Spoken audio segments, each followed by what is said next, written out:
আজকে আপনারা শুনেছেন মেয়ের বাবা বলছে যে আমার বড় ভাই হিসেবে উনি এসেছেন, এতে আমার জীবন ধন্য।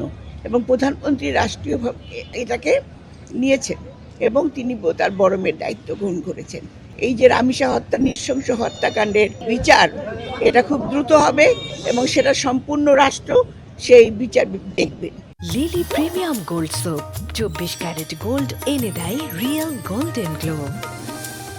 আমাদের এখন যেটা দরকার, আমাদের সমাজটা একদম অবক্ষয় হয়ে গেছে, সেটা হলো বিভিন্ন মাদক এবং নেশার কারণে এই যে কাণ্ডটা ঘটছে, ছোট ছোট শিশুদের হত্যা করছে, এটা কিন্তু একটা অদ্ভুত একটা চক্র বলতে পারেন, ষড়যন্ত্র বলতে পারেন।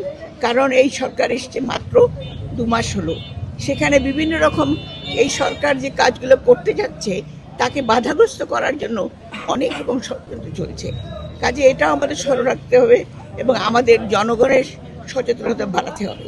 কাজে আজকে আমরা মনে করি মাননীয় প্রধানমন্ত্রী যখন এসেছেন, এখানে নিপুণ রায় চৌধুরী তার ব্যক্তিগত বেতন থেকে 50,000 টাকা এখানে মেয়ের বাবাকে দিয়েছে কুলখানির অ্যাডভান্স হিসাবে। তো আমরা আমাদের নারী ও শিশু অধিকার ফোরাম থেকে আমরা আমাদের যতখানি বিভিন্ন পর্যায়ে যেখানে নারী ও শিশুরা অত্যাচারিত হচ্ছে কিংবা এইভাবে নৃশংস হত্যাকাণ্ডের শিকার হচ্ছে, সেখানে আমরা যাচ্ছি। এখানে আমাদের মাননীয় প্রধানমন্ত্রীর নির্দেশে আমরা কাজ করছি। কাজে মাননীয় প্রধানমন্ত্রী যখন নিজে এসে বলেছেন, সেখানে আমরা মনে করি এটা সর্বোচ্চ একটা প্রতিশ্রুতি। এবং তিনি, আপনারা জানেন, এই প্রধানমন্ত্রী হওয়ার পরে ওনার যে ইশতেহারে নির্বাচন যে সমস্ত পরিস্থিতি দিয়েছেন, সেগুলো উনি একটা একটা করে কাজ করে যাচ্ছেন।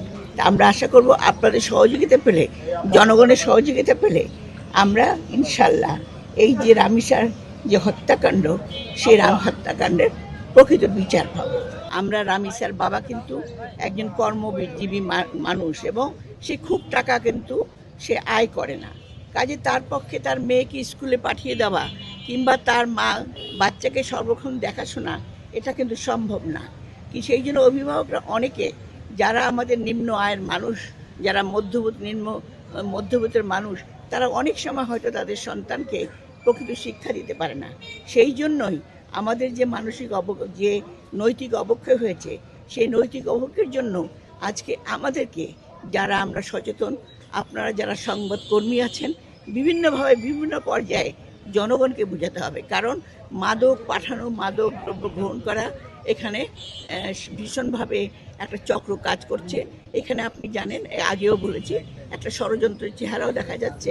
কাজে আমরা জানি যে আমাদের সামাজিক আন্দোলন ছাড়া আমরা যারা দেখেন, এখন যারা আমরা সংসদ সদস্য হয়েছি, আমাদেরও কিন্তু কাজ হবে জনগণকে সচেতন করে তোলা।